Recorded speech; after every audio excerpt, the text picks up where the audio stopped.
Libera Radio. Porque nos cagamos en el chayote.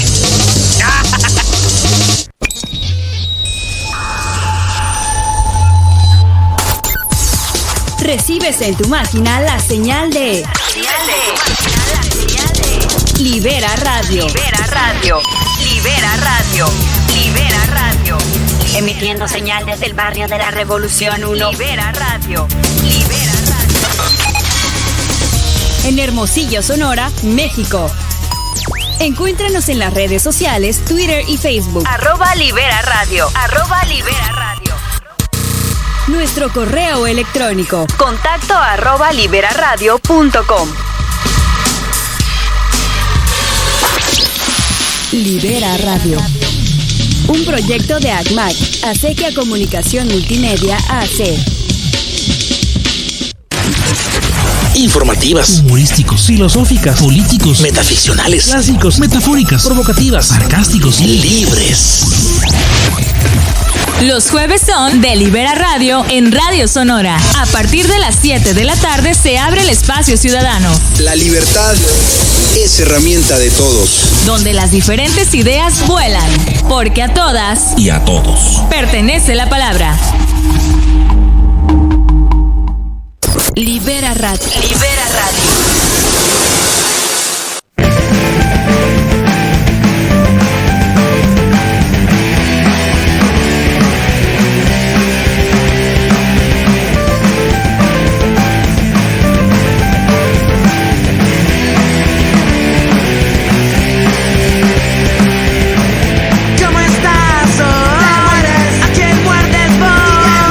No me busques, no me encuentras.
Hola, muy buenas tardes y bienvenidos todos sean a los monos de Harlow HMO aquí en Libera Radio, porque a todas y todos pertenece la palabra. Aquí estoy yo, Martín de Novoa, listo ya para darles una breve introducción a un tema muy interesante que viene siendo el de la personalidad. Bueno, primero que nada vamos a comenzar a hablar sobre esto que viene siendo personalidad y desde sus múltiples perspectivas, ¿no? Porque pues sabemos que de por sí es una palabra un poquito difícil de utilizar y que muchas veces no lo usamos mucho en nuestro vocabulario así de que del habla cotidiana. Pues hay que empezar a desenmascarar un poquito pues qué implica hablar psicológicamente de una personalidad, ¿no? Primero que nada, aquí un saludo al Carlos y al Yasuo que nos están viendo directamente. Un saludo para ustedes, hermanos, adelante.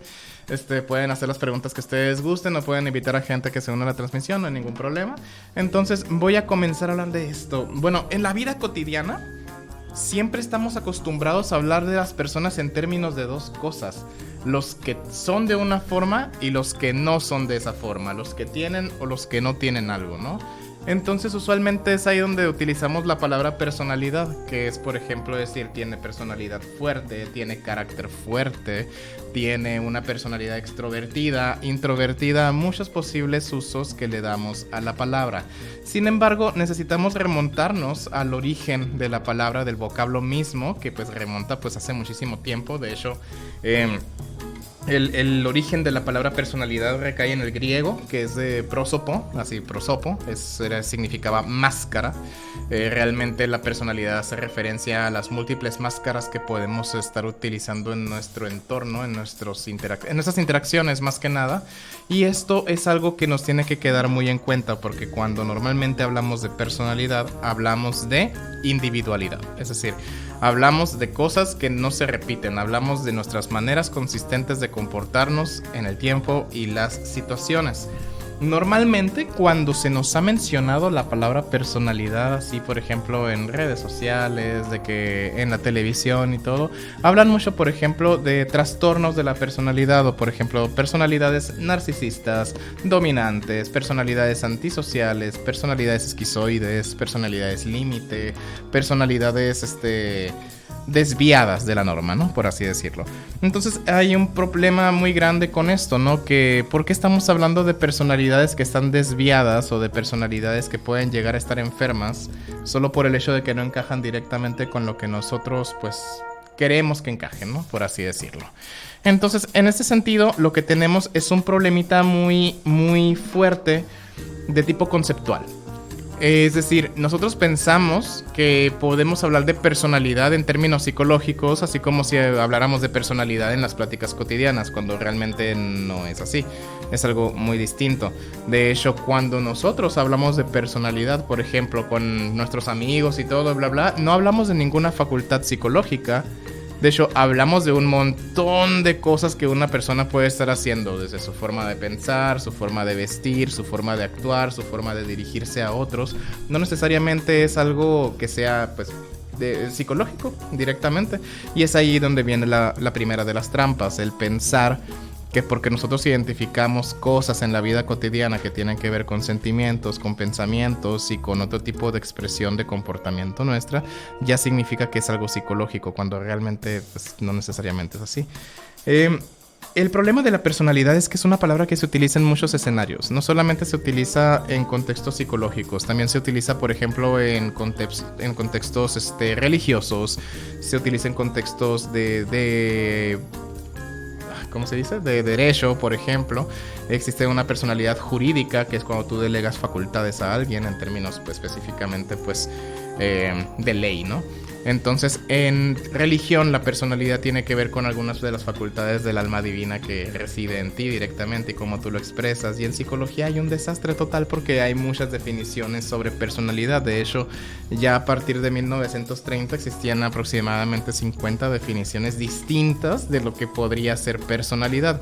Entonces, por un lado, ni en la vida cotidiana sabemos qué es personalidad, ni en la vida de las ciencias o de las disciplinas, o sea, al menos en el caso de lo psicológico, no se sabe a ciencia cierta qué es la personalidad. Y es por ello que tenemos miles y miles y miles de teorías de la personalidad. Bueno, no son miles, ¿no? Pero pues sí se acerca a un número considerable. Entonces, este problema de la personalidad que pues podemos estar hablando de ella en contextos psicológicos o incluso jurídicos, bueno, no, jurídicos no tanto, pero psicológicos o sociológicos, incluso teológicos, del mismo modo que lo hablamos en nuestra vida cotidiana, ya representa un problema. ¿Por qué? Porque decimos que estamos hablando de lo mismo cuando realmente no estamos hablando de nada distinto. Entonces, bueno, vamos a pasar a la siguiente cuestión. Cuando se inventan los primeros test de personalidad, pues resulta que estos se caracterizaban por dos cosas, que era, por ejemplo, hacían una campanita de distribución normal, y en esa campanita de distribución normal se partía en tres, que era la gente que estaba dentro de la media, donde la campanita se inflaba más, quienes estaban debajo de la media, o quienes estaban por encima de la media. Y así era como se estaban distribuyendo lo que eran los rasgos de la personalidad en un primer momento. Entonces esto se llama pues enfoque basado en norma, ¿no? ¿Qué sucede? Que como la historia de cada persona es irrepetible, no tiene caso agruparlas dentro de una curva de distribución normal, porque no estás juntando pues distintas personas que compartan un mismo atributo. Estás compartiendo distintas personas que tienen atributos que los llamamos de forma parecida, similar, pero que no son idénticos. Por tanto, la comparación no pasa a tener ningún sentido. Es más, ni siquiera pasa a tener utilidad práctica. Normalmente cuando los psicólogos o pues otro tipo de personajes aplican test de personalidades, por ejemplo, cuando vas a pedir un puesto de trabajo, cuando vas a una entrevista de trabajo y resulta que en esos puestos pues están ahí de que dicen, ¿no? De que tienes personalidad autoritaria, no sirves para este puesto. Tienes personalidad apática, no sirves para este puesto. Eres muy introvertido, no sirves para esto. Eres muy extrovertido, a lo mejor sirves para esto, ¿no? Entonces, usualmente el problema de la personalidad se usaba para predecir. Es decir, se utilizaba para predecir cómo las personas iban a comportarse en algún momento dado o dada alguna situación. Por eso muchas veces cuando tú abrías inventarios de personalidad, te topabas con preguntas, por ejemplo, del tipo supón que estás en una fiesta y alguien llega y te quita la atención, y alguien se roba la atención que tú tenías. ¿Cómo reaccionas, no? Entonces esas son cuestiones que pues están un poquito pues enraizadas a predecir, están encaminadas a la predicción de cómo las personas se comportarían. Por otro lado, lo que tenemos es que el problema de la personalidad no está para nada definido, que es algo que ya he venido repitiendo hasta el cansancio en este programa. Es decir, no hay una definición conductual de lo que viene siendo la personalidad, excepto la que dan dos autores que son muy, muy importantes, ¿no? Uno de los primeros autores fue un psicólogo muy destacado, el primero que hizo un análisis experimental de la personalidad, que fue Peter Harsem. Peter Harsem lo que estuvo haciendo es que veía diferencias individuales en una situación bien sencilla. Él le pedía a las personas que oprimieran una tecla, que bajo cierto tipo de veces que picara la tecla se les iba a dar cierto tipo de recompensa y todo, ¿no? Entonces se encontraba que cada uno estaba oprimiendo la tecla a diferencias pues completamente distintas, pero encima de eso midió la presión sistólica y diastólica y se dio cuenta de que no solamente había diferencias en los tiempos en los cuales, en los tiempos y en la frecuencia que las personas oprimían la palanca, sino que también había cambios en lo que viene siendo su presión arterial, que esto implica que la personalidad tendría que ser algo completamente organizado a nivel del cuerpo humano. O sea, no sería solamente una cosa en aislado, sería un conjunto de partes que estarían interactuando al mismo tiempo. Entonces la personalidad no se puede reducir solamente a lo que el individuo hace en ciertas situaciones, y no solamente a lo que es del ojo público. La personalidad tiene que contemplar también incluso la vida privada de los individuos, ¿no? Es decir, las diferencias individuales en cómo pensamos, en cómo nos sentimos, en cómo reacciona nuestro organismo, o sea, tanto lo que es público como lo que es privado o lo que tenemos dentro de nuestras vísceras incluso, ¿no? Entonces, dicho este primer punto, es que necesitamos hacer aquí pues el primer punto fuerte a aclarar, ¿no? El problema de la personalidad es que ninguna personalidad se repite. Jamás. No vamos a encontrar a ningún ser humano que sea funcionalmente idéntico a otro. Nunca en la vida lo vamos a encontrar. Podemos encontrar personas parecidas en la forma de actuar, en la forma de pensar, o personas afines. pero hay que recordar que hay una historia única de interacciones que nosotros tenemos que hacen que pues vivamos cosas o reaccionemos al mundo de una forma tan única e irrepetible que difícilmente vamos a poder encontrar a alguien que haya compartido exactamente los mismos eventos en el mismo orden de presentación, en su mismo orden de ocurrencia. Esto significa que no vamos a poder hacer que estas comparaciones de que, por ejemplo, estas dos personalidades son antisociales. Bueno, es que los estás clasificando como antisociales bajo una definición de lo que es ser antisocial, pero esto no significa que genuinamente ambos sean antisociales o que haya algo dentro de ellos que los haga ser antisociales. Tiene que ver más con causas externas, con causas de interacción con su ambiente. Entonces, por ejemplo, si nosotros nos vamos aquí a Google y empezamos a ver esto de lo que es personalidad. Si hacemos un análisis personalidad en Google, nos va a aventar algún tipo de cosa pues rara, ¿no? El diccionario nos va a decir, dice, conjunto de rasgos y cualidades que configuran la manera de ser de una persona y las diferencian de los demás. Ok, ¿va? Y dice, circunstancia de ser determinada persona. Bueno, aquí hay algo muy interesante, o sea, dice conjunto de rasgos y cualidades que configuran la manera de ser de una persona y la diferencian de otra. Pero aquí viene lo paradójico, que cuando uno busca sobre trastornos de la personalidad, cuando busca sobre trastornos de la personalidad, los agrupan en una misma categoría y se supone que todos somos diferentes.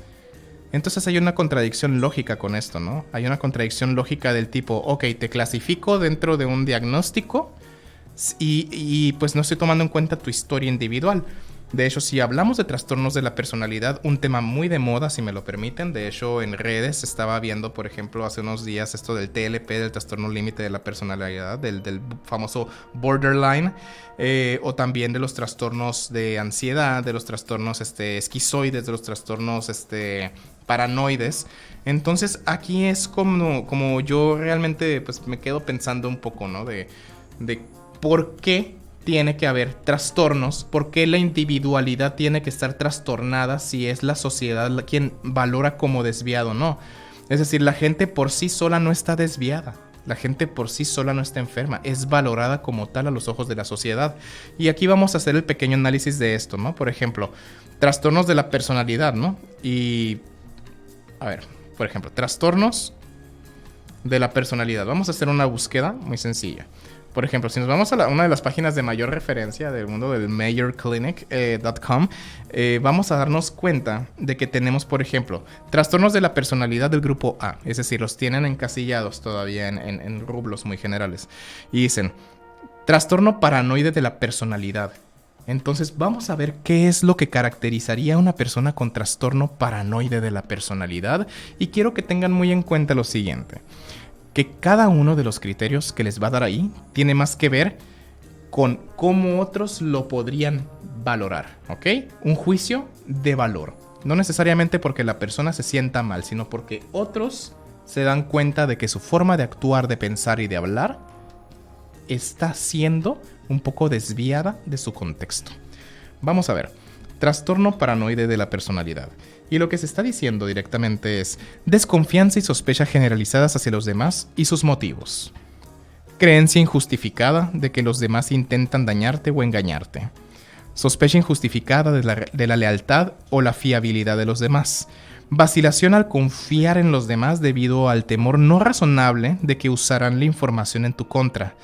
Percepción de comentarios inocentes o situaciones no intimidantes como si fuesen insultos o ataques personales.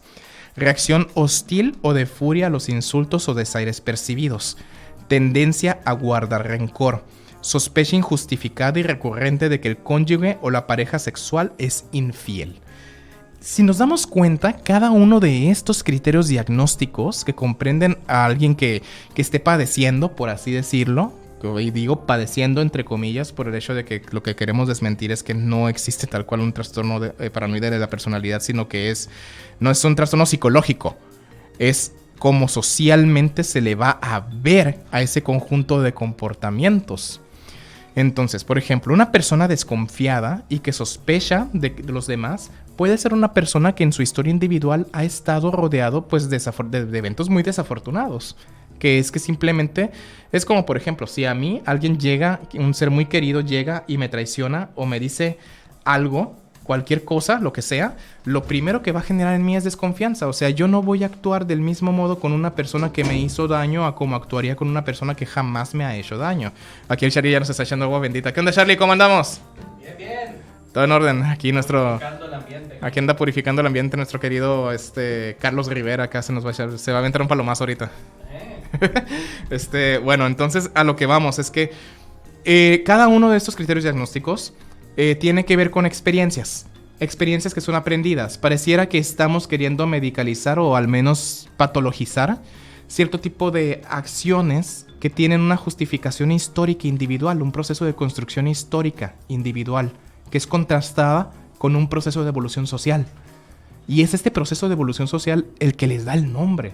Eso es lo curioso. Por ejemplo, dice, creencia injustificada de que los demás intentan dañarte o engañarte.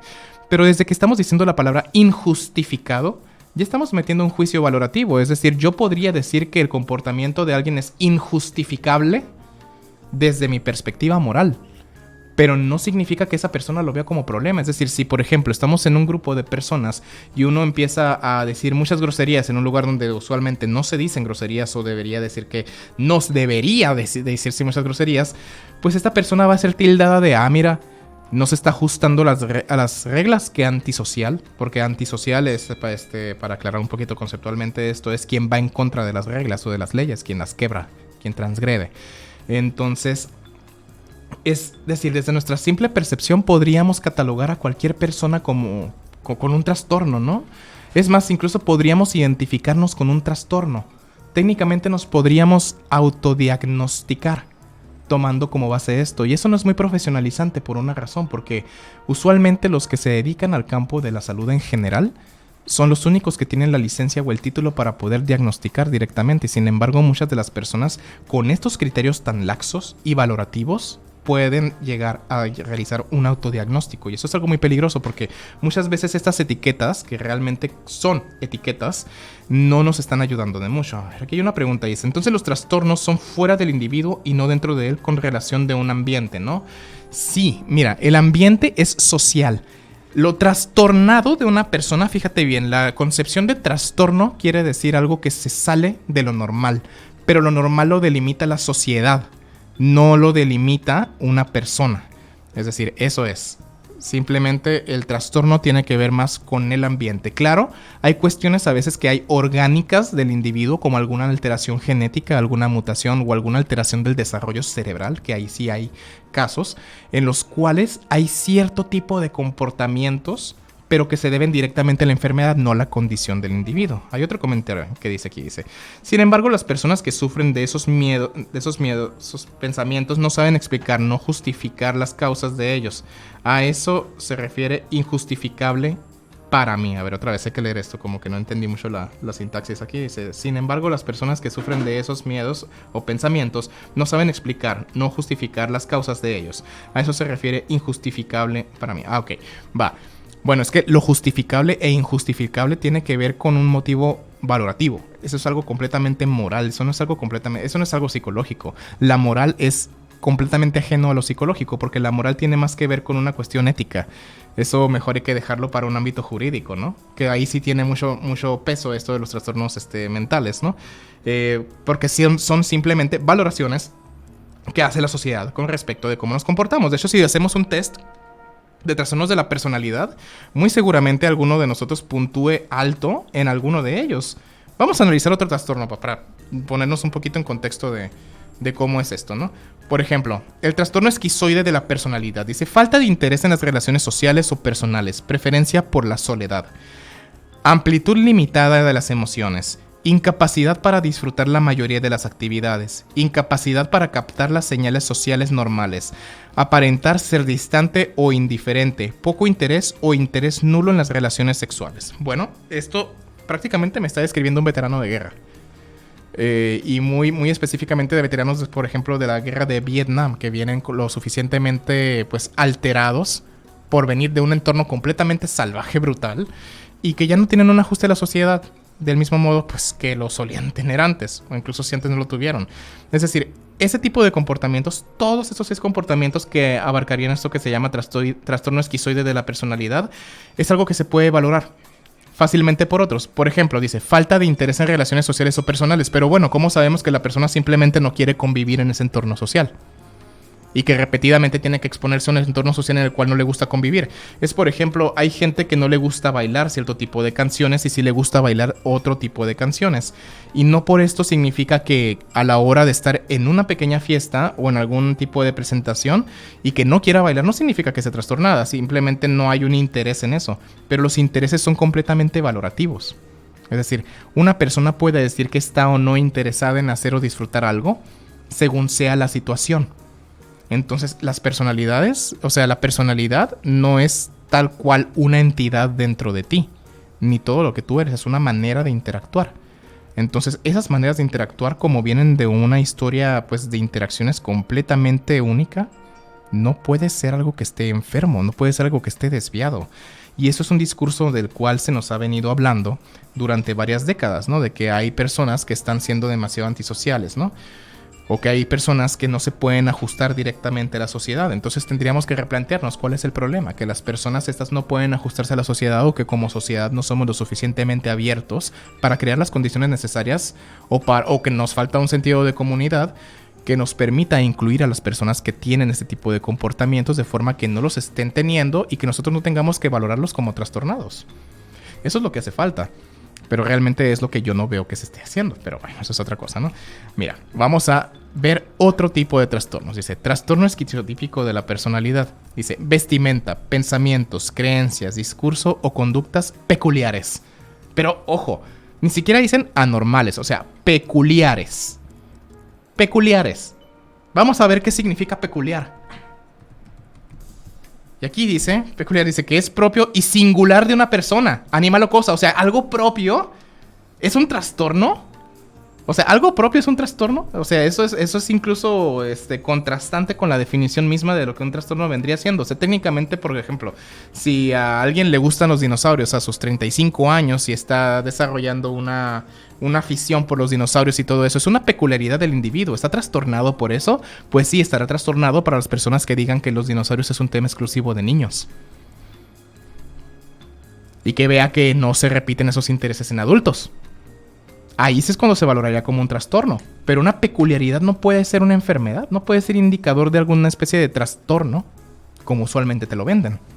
Ahora, por ejemplo, dice, experiencias perceptivas extrañas, como escuchar que alguien susurra tu nombre. Bueno, ahora quisiera que pasaran unos 3 o 4 días sin dormir. Quienes tengan un arbolito fuera de su casa, pasen 2 o 3 días sin dormir y oigan que el árbol se mueve y las hojas van a hacer como una especie de sonido parecido a susurros. Entonces muchas veces eso es un problema que se suele valorar como una enfermedad mental o una enfermedad psiquiátrica, cuando realmente puede haber condiciones de privación en las personas. Condiciones de privación como, por ejemplo, sueño, hambre, puede haber cuestiones de sobreestimulación, por ejemplo, exceso de drogas. Hay personas que bajo consumo de drogas ya están teniendo este tipo de alteraciones y se vuelven tan frecuentes que en la medida que siguen consumiendo, por ejemplo, y esto sostiene este tipo de comportamientos, ¿no? De escuchar voces o sonidos que aparentemente no deberían de estar ahí, pero que pues están para ellos. Otro criterio diagnóstico del trastorno esquizotípico de la personalidad dice falta de expresión emocional o respuestas emotivas inadecuadas. Pero ¿quién valora lo que es emocionalmente adecuado o inadecuado? Bueno, ¿con quién te expresas? Social, nuevamente, no psicológico. Es decir, los criterios descansan en el juicio de otra persona. Descansan en el juicio de lo que la sociedad podría tildar como aceptable o inaceptable. De tal modo que una personalidad no puede estar enferma. Es decir, vamos a seguir analizando. Hay otro que dice, ansiedad social y falta de relaciones cercanas o incomodidad con dichas relaciones. Bueno, la ansiedad social por sí sola es otro trastorno, ¿eh? O sea, lo clasifican como otro trastorno, trastorno de ansiedad social, trastorno de ansiedad generalizada, ¿no? Y ahora lo están metiendo como algo, aquí pareciera que es como una condición sin la cual no se puede dar un trastorno esquizotípico de la personalidad que estamos haciendo. O sea, no podemos diferenciar un trastorno de otro, entonces ahí tenemos un problema, ya que tiene que ver de categorización. Por eso esas casuísticas, estas categorías diagnósticas no pasan a ser muy eficientes que digamos a la hora de ayudarnos con esto que se llama salud mental. ¿Qué otro criterio hay? Dice, respuesta indiferente, inadecuada o suspicaz a los demás.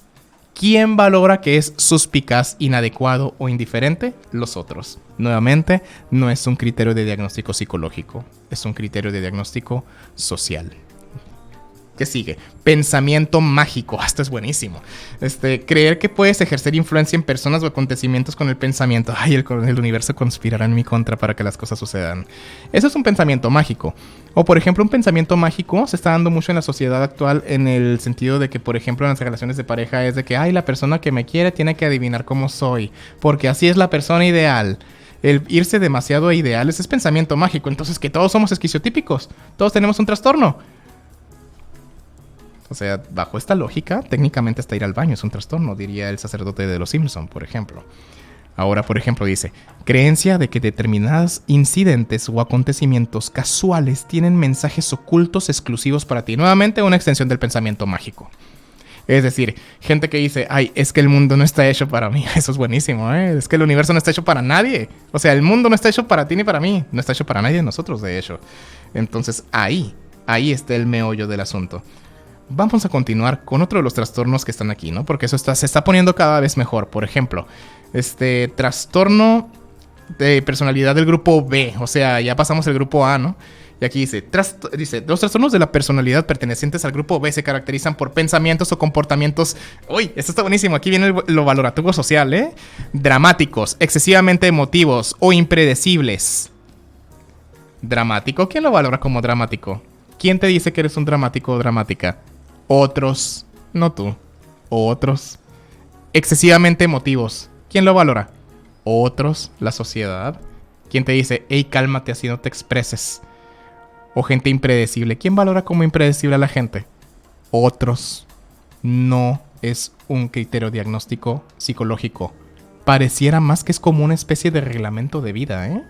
Algo así como de que la gente que tiene esos comportamientos tenemos que eliminar que se comporten así para que encajen dentro de lo socialmente esperado. Entonces aquí tenemos un problema grave. Que estos trastornos de la personalidad no son trastornos. Pareciera que son más etiquetas de guías de vida moral.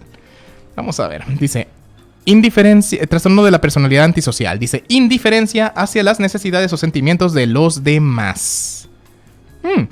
O sea que técnicamente una persona que expresa su opinión y tiene una comunicación agresiva ¿es necesariamente una persona antisocial?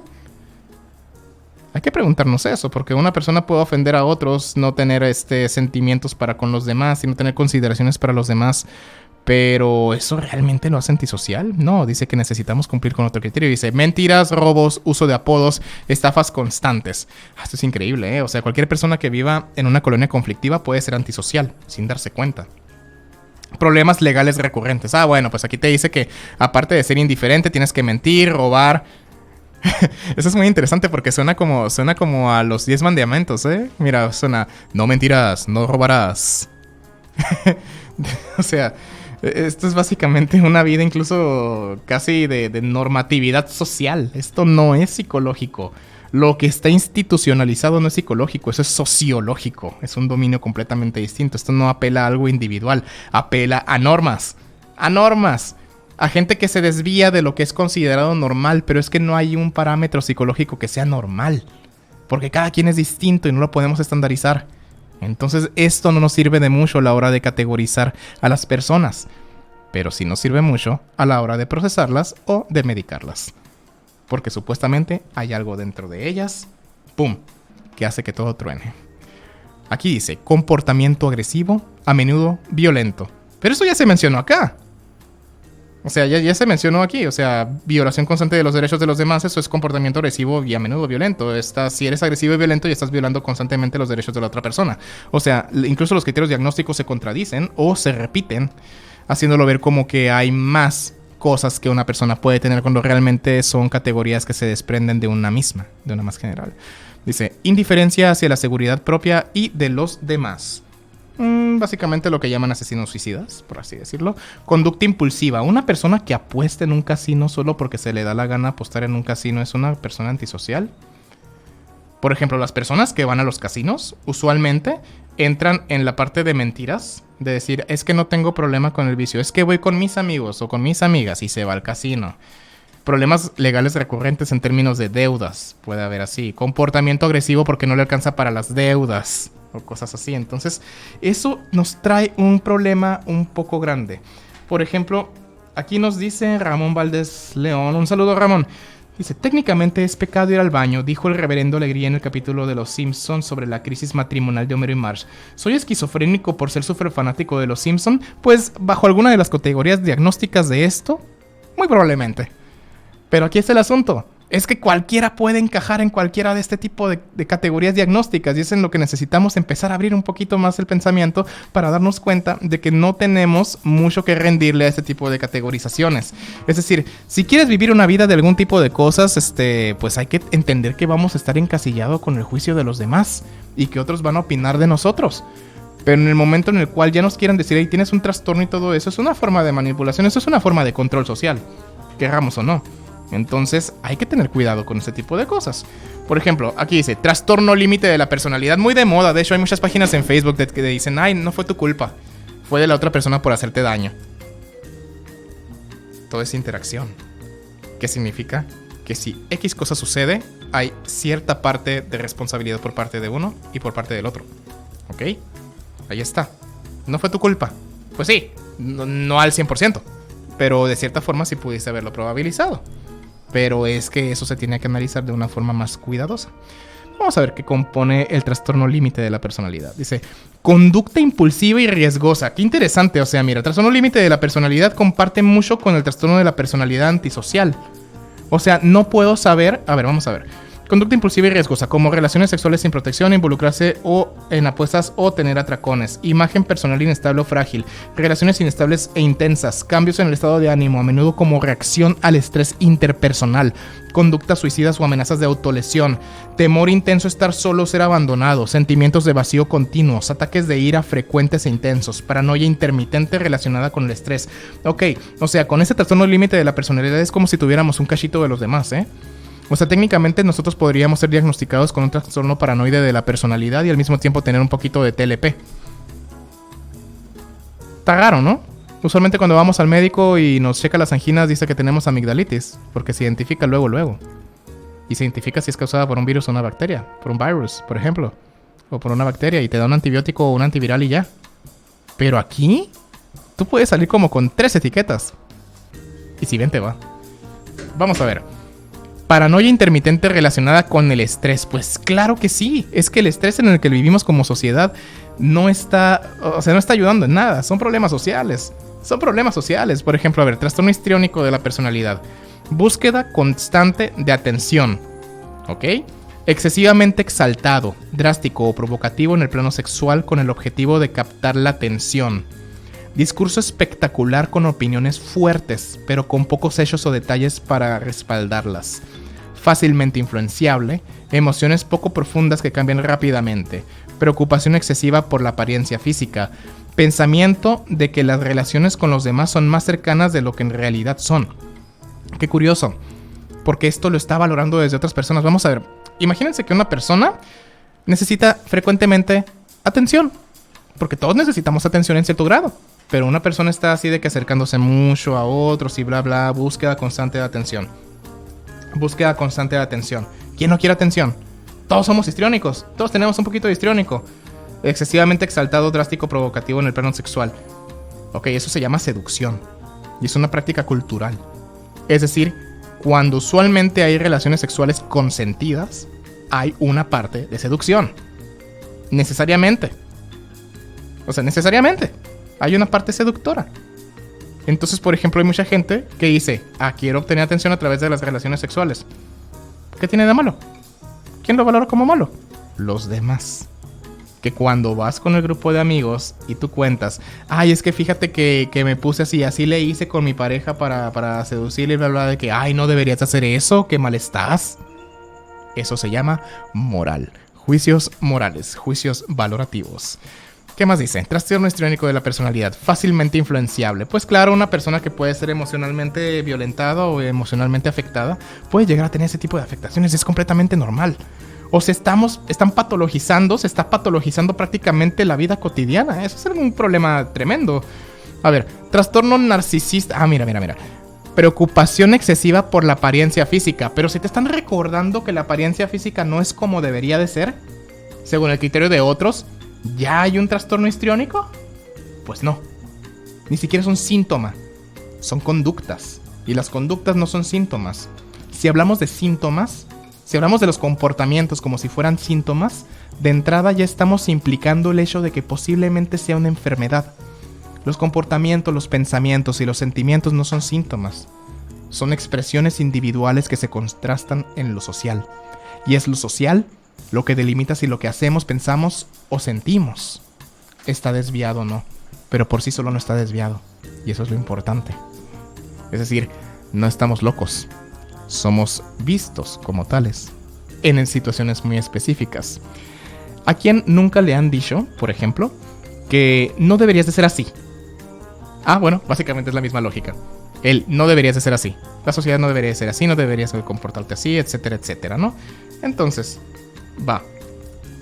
vamos a darle. Trastorno de la personalidad del grupo C. Fíjate, vamos a ver, trastornos. Vamos a checar esto, ¿ok? Trastorno de la personalidad tipo C. O bueno, el trastorno narcisista. El narcisista está buenísimo porque he visto un montón de imágenes, por ejemplo, en Instagram, en Facebook, en Twitter. Bueno, pues en Twitter no tantos, pero sí están. De que dicen de que los perfiles de las personas narcisistas, estos tipos de personas suelen manipularte para que tú caigas en sus redes y emocionalmente te enamores de ellos. O por ejemplo, de que dice cómo una persona narcisista enamora a otros, ¿no? De que a partir de la sumisión y todo eso. Ok, vamos a ver. Empecemos con los diagnósticos. Vamos a hacer una apuesta, Carlos. Vamos a aventarnos o vamos a procurar darnos un shot por cada vez que escuchemos una palabra en los criterios diagnósticos que tenga que ver con juicios morales. ¿Qué onda? ¿Sí? Un shot por cada vez que nosotros que escuches una palabra que tenga que ver con juicio valorativo de otros. ¿Va? Bueno, el shot va a ser después, ¿no? Obviamente aquí no. Ok, va. Mira, por ejemplo, trastorno narcisista de la personalidad. Número 1, creencia de que eres especial y más importante que los demás. ¿Quién es el que valora eso? ¿Los demás o uno mismo? ¿Quién lo valora? Los demás. Nadie, el que lo dice nomás, pues no sé. Pues sí, pero mira, no sé. Fantasías sobre el poder, el éxito y la atracción. Es válido sentir eso, ¿no? Ok, entonces ¿por qué lo ponen como un síntoma de algo malo? O sea, ahí va otro, ¿eh? Este es otro shot. Va, incapacidad para reconocer las necesidades y los sentimientos de los demás. O sea, una persona poco asertiva es necesariamente una persona narcisista. Pues nos estamos dando cuenta de que estamos incluso categorizando mal lo que no debe de ser, ¿no? A ver, expectativa de elogios y admiración constantes. Pero es que cualquiera que quiera lograr algo, pues lo tiene, pues. O sea, tiene la expectativa, pues. O sea, ¿por qué quieren medicalizar todo? Arrogancia. No manches, aguanta. Arrogancia. ¿Cómo castiga Diosito a las personas arrogantes? No, pues arden en el infierno. No, eso me suena mucho a catecismo, incluso. Pero me suena muchísimo a catecismo. Vamos a ver esto. Envidia hacia los demás o creencia de que los demás te envidian. Oye, esto parece parece incluso como el perfil de alguien novelesco, ¿eh? Va. Dice, trastornos de la personalidad del grupo C. Dice, los trastornos de la personalidad pertenecientes al grupo C se caracterizan por pensamientos o comportamientos de ansiedad o temor. Bueno, aquí parece un poquito más, mira, más psicológico el asunto, ¿eh? Aquí ya está como que menos moralista, ¿no? De que dice, incluyen el trastorno de la personalidad por evitación, el trastorno de la personalidad dependiente y el trastorno de la personalidad obsesivo-compulsivo. Vamos a ver qué dice. Trastorno de la personalidad por evitación, sensibilidad excesiva a las críticas y al rechazo. No manches, aquí volvemos a lo mismo. Carlos, ¿qué tan frecuente es aquí en Sonora de que a la gente le diga la frase no aguantas nada? Cada rato. Estamos trastornados. A diario, siempre. Y va por todos parejo, ¿no? Sí, no puedes hacer un comentario a una persona porque de volada se altera. O sea que las personas a las que le hacemos este comentario de que no aguantas nada, de que no aguantas la crítica ni nada, ya tienen trastornos. No. Pues no, o sea, obviamente no. No. Si nos la aplican a nosotros y no nos sentimos mal incluso. A ver, sentimiento de ser inadecuado, inferior o desagradable. Pero me imagino que si estás en un ambiente laboral tóxico, pues obvio te sientes así, ¿no? ¿Va? O incluso en una familia tóxica, por así decirlo. Una familia chernobilesca, por ejemplo. Dice, evasión de las actividades laborales que implican contacto interpersonal. Uy, este es buenísimo, ¿eh? Imagínate que tienes que trabajar, por ejemplo, en algún comité y eres bueno en tu chamba, pero te caen mal los demás. Y simplemente dices, no quiero acercarme. Pero a lo mejor hago mi chamba por separado y mejor la presento ya al comité y ya con eso la haces. Pero, ¿eso no es trastorno? A ver, mira. Inhibición, timidez y aislamiento en el plano social. Evitar actividades nuevas o reunirse con extraños. O sea, eso es un trastorno. O sea, tú puedes decir... O sea, todos somos tímidos en algún momento, pues. Sí, pues todos tenemos un lado de timidez, ¿no? Exactamente, pues. Entonces, por ejemplo, si eres tímido porque sientes que en algún lugar te van a criticar o te van a rechazar o te sientes inadecuado o inferior, se juntan 3 criterios diagnósticos, que es lo mínimo que se necesita para diagnosticar a alguien con esto, ¿no? Pero simplemente puede ser que no quieres interactuar ahí. O sea, se olvidan de la parte de la voluntad de uno. Qué interesante. Mira, trastorno de la personalidad dependiente, ¿no? Mucho se ve en redes, por ejemplo, de que dice... El comentario de Ramón. Quiero clonarme para casarme contigo. ¿Eso es narcisista? No necesariamente. Simplemente hay mucho amor por sí mismo. Y eso no es malo. Eso es autoestima. Eso se llama autoestima. Que también es una serie de comportamientos, ¿eh? A ver, vamos a ver. De qué dice trastorno de la personalidad dependiente. Dice dependencias excesivas de los demás y sentir la necesidad de que alguien te cuide. Pues sí, eso es algo muy común porque todos tenemos una necesidad, como un sentimiento de vinculación, ¿no? O sea, socialmente se nos dice que tenemos que encajar. Que dice, conducta sumisa o apegada hacia los demás. O sea, alguien que disfruta del bondage es alguien que está trastornado. ¿Qué? No. Bueno, hace 2 siglos sí. Hace 2 siglos sí. Pero como cambian los contextos históricos, también cambia lo que conocemos como trastornos. Por ejemplo, la homosexualidad era un trastorno en los años 50 o en los años 40. Y ahorita ya no es un trastorno. Entonces, los trastornos no tienen que ver con entidades que nos hagan ser así. Tiene que ver con contextos históricos, sociales, que les dan sentido a estos trastornos. Entonces, no estamos enfermos. La sociedad nos quiere hacer ver que estamos enfermos porque no nos ajustamos de cierta forma a como deberíamos, según ojos de otras personas. Incluso hay veces en las que es muy subjetivo todo esto sobre cómo deberíamos estarnos ajustando. Entonces es un peligro hablar de trastornos de la personalidad. En realidad es algo incongruente con el concepto mismo de la personalidad. Entonces hay que checar ese tipo de cosas. A ver, dice dificultad para iniciar o llevar a cabo proyectos solo debido a la falta de confianza en ti mismo. O sea, falta de confianza esto es increíble, ¿eh? O sea, si tenemos falta de confianza o si tenemos a decirle que subestimamos nuestras habilidades, en automático ya somos dependientes, está imposible. O sea, atenta contra la lógica misma de lo que es la personalidad, que es un conjunto de rasgos que te hacen único. ¡Único! Si 2 personas o más personas cumplen con este criterio diagnóstico, ya dejaste de ser único. Si te diagnostican con esto, no tiene sentido. No tiene ningún sentido. Es atentar contra tu misma persona, incluso a la hora de ponerte una etiqueta. Pero es que una etiqueta tampoco explica comportamiento. Les voy a decir por qué. Porque, por ejemplo, muchas veces puede que uno sienta un alivio de que dice, ay, por fin ya tengo nombre, ya tengo un nombre para lo que tengo, para todo lo que hago, para todo lo que no se ajusta con lo social, para todo lo que me causa sufrimiento. Y se llama, por ejemplo, un ejemplo muy común es el trastorno límite de la personalidad. Pero si te vas, el trastorno límite de la personalidad no te explica nada. Vamos a poner esto, mira. Trastorno límite de la personalidad. Te dicen, ¿por qué tengo trastorno límite de la personalidad? Ay, porque soy impulsivo y riesgoso, tengo imagen personal inestable o frágil, relaciones inestables intensas. ¿Y por qué tienes eso? Ay, porque tengo TLP. Es razonamiento circular. O sea, no te lleva a ningún lado. De hecho, es como una especie de debate bizantino, ¿no? O sea, dice, ¿yo único? O sea, que soy especial o narcisista. Para nada, simplemente es admitir la misma naturaleza psicológica de lo que eres.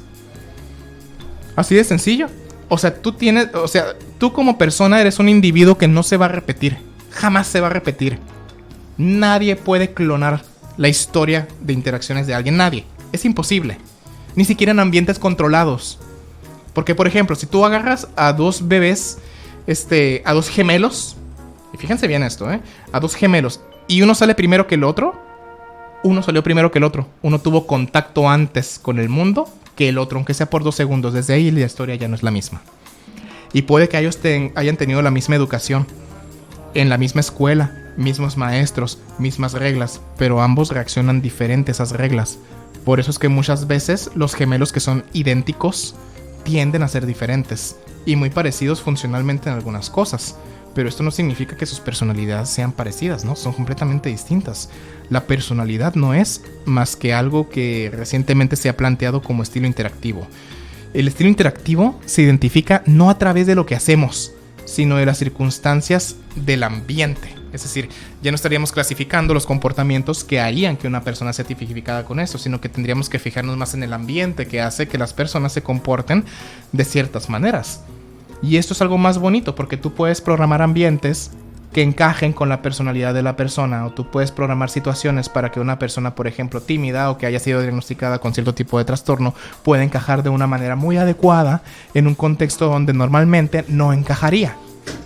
En vez de si nos centramos simplemente en decir, ay, mira, tiene trastorno de esto, no te acerques, no vayas con él. O quieres incluirlo y dices, ay, no, qué difícil porque tiene esto. Y, ay, mira, hay que tener consideraciones. Muchas veces incluso las etiquetas diagnósticas te hacen pensar que las personas son discapacitadas cuando realmente no son así. Entonces, esto es una invitación a reflexionar un poquito sobre lo que nosotros consideramos que es o ha sido la personalidad. La personalidad es el resultado de tu historia de aprendizaje. De tu historia de aprendizaje personal, de tu historia de aprendizaje social, de interacciones, de tu historia de aprendizaje de sentimientos, de pensamientos, incluso de ideologías. Eso es lo que es tu personalidad. Y eso probabiliza, o sea, hace que en determinadas situaciones tú te comportes de ciertas formas y en otras situaciones te comportes de otras. Pero eso no es estar enfermo. Eso no es una enfermedad. Eso es simplemente la naturaleza humana que desafortunadamente por contextos históricos ha venido a ser señalada como desviada. Entonces hay que tener cuidado. Claro que no estoy diciendo que hay comportamientos que se deban evitar, por supuesto, no, porque hay que pegarnos a las normas. Eso estoy completamente de acuerdo en eso. O sea, simplemente si hay una persona que está causando destrozos, disturbios o que intenta con la integridad física de los demás, sí necesita cierto tipo de readaptación. Necesariamente, claro, porque no puedes ir en contra de la sociedad. Pero ese tipo de lógica no te lleva a ningún lado. Es más, ustedes pueden hacer, por ejemplo, un test de personalidad, el primero que encuentren, y se van a dar cuenta de que hay veces en las que te van a mostrar en un diagrama de telaraña qué tanto grado de ciertas personalidades tienes. O, por ejemplo, que te van a encasillar sobre eso, pero siempre te van a decir una cosa. Dicen, este resultado no es una guía diagnóstica. ¿Y por qué no es una guía diagnóstica? Porque como estuvimos viendo hace rato, los criterios de un diagnóstico coinciden también con otros. Por lo tanto, muy probablemente cuando vayas incluso con expertos te salgas con 1, 2 o 3 etiquetas. Pueden hacer la prueba. Eso ha sido todo por el día de hoy. Entonces vamos a dejarlo hasta ahí. Cualquier duda, con todo gusto pueden dirigirse a la página de Los Moros, dejarlo o aquí dejarnos un mensajito en la página de Libera Radio Sonora. Ha sido un gusto para mí poder compartir con ustedes este programa del día de hoy. Nos estaremos viendo la próxima semana con un invitado bien interesante aquí que vamos a estar platicando sobre un tema también muy interesante. Quédense y no olviden sintonizarnos nuevamente el próximo martes de 6 a 7 p.m. aquí en Libera Radio, porque a todas y todos y a todos nos pertenece la palabra. Chao y que tengan muy buena semana.